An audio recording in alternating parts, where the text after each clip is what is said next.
10 Steps to Love was released in 2021. This is directed by Elizabeth Snoderly, written by Snoderly and Emily Cade. And we have a cast including Ella Cannon and Britton Webb. And in general, I like the story.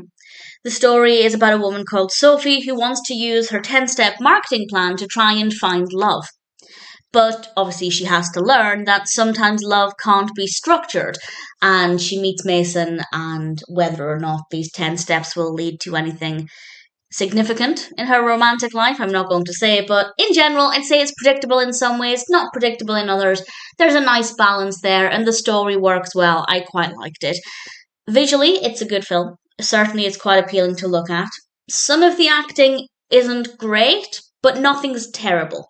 Nothing's unwatchable. So, in general, it's a pleasant enough experience.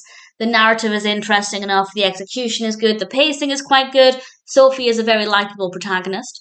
I quite liked following her journey, I wanted the best for her. Mason's also a very likable character.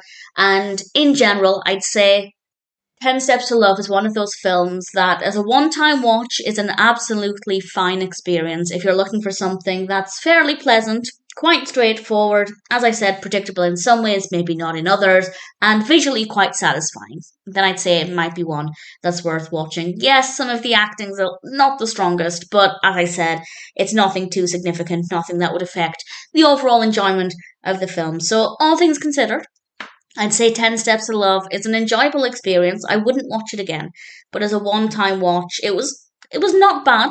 And if you're into this kind of film, then I'd say it's one that might be worth watching.